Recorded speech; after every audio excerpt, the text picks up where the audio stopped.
Here's Guy Wehman, Ben Brunson, and Frank Vernuccio, Inside the News. Welcome back to our final segment of the program of Inside the News. Glad to have you with us on our YouTube channel.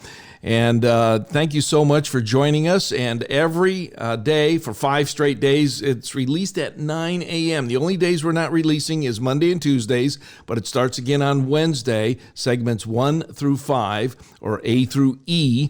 And click the subscribe button. It's down there somewhere, and click like. We want to have you there. We want to thank all of our affiliates across the country, from Oregon to Illinois to Texas, all the way up to Virginia. Thank you so much for airing the program.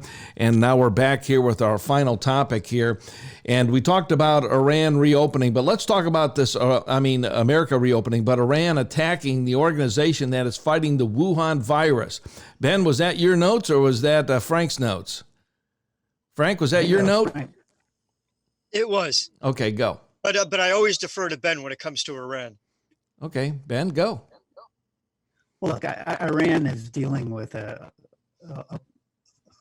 whirlwind of negativity and negative issues that they're facing. They live off of the oil markets. Oil's trading at $25 a barrel, thereabouts. The sanctions have forced them to essentially live in a world where they can only get about half the global price, the market price of oil, because they have to launder oil through third parties. So Iran is hurting big time. They don't have the money. They have far-flung operations around the Middle East.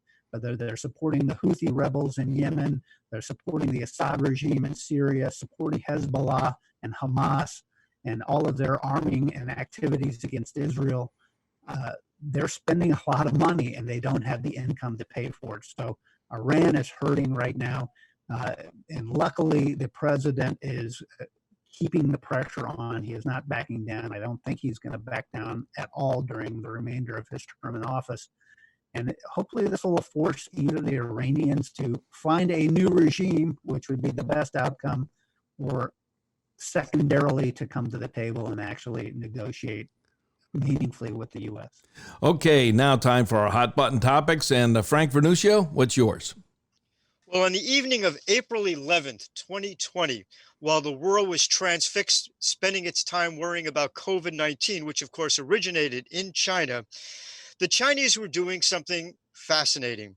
They were sending their aircraft carrier, the Ling, along with 2 guided missile destroyers, 2 guided missile frigates, and a combat support ship through the Miyako Straits near Okinawa.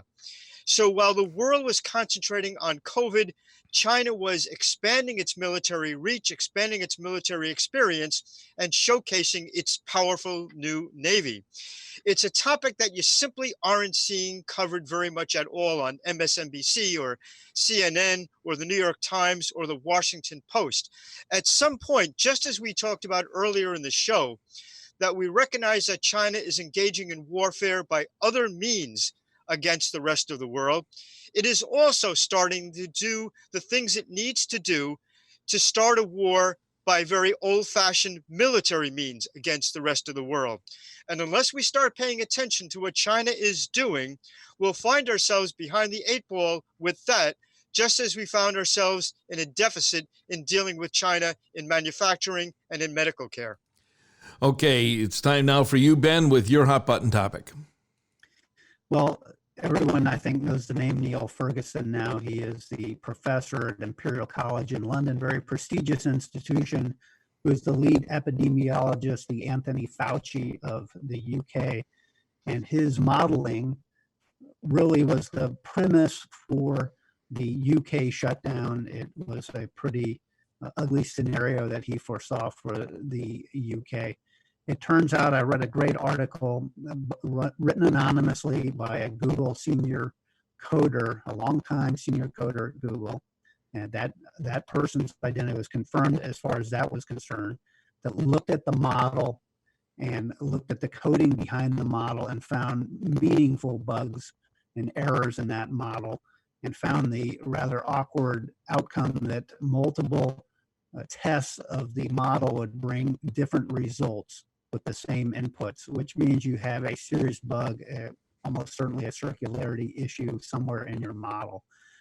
That's a pretty big issue. It highlights the fact that professors are not questioned by their peers the way they should be.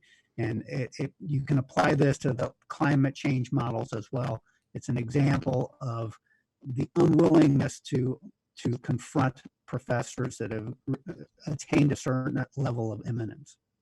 All right, that was Ben Brunson of the Falstaff, Enigma, and Esther Sling, and you can find those books at Amazon.com, benbrunson.com. You can find Frank Vernuccio at usagovpolicy.com. He's with the American Analysis of News and Media. Catch our SoundCloud account, and you can watch us there. Actually, listen to us on SoundCloud. That's the podcast, the audio podcast, WBV Inside the News. On YouTube, our YouTube channel is WBV Inside the News. Those are released 9 a.m. on Mondays. And then you listen to us on our affiliates all across the country. Thank you so much for joining us again this week. We'll join you again next week as we once again go Inside the News. You're listening to Wehman, Brunson, and Vernuccio, Inside the News.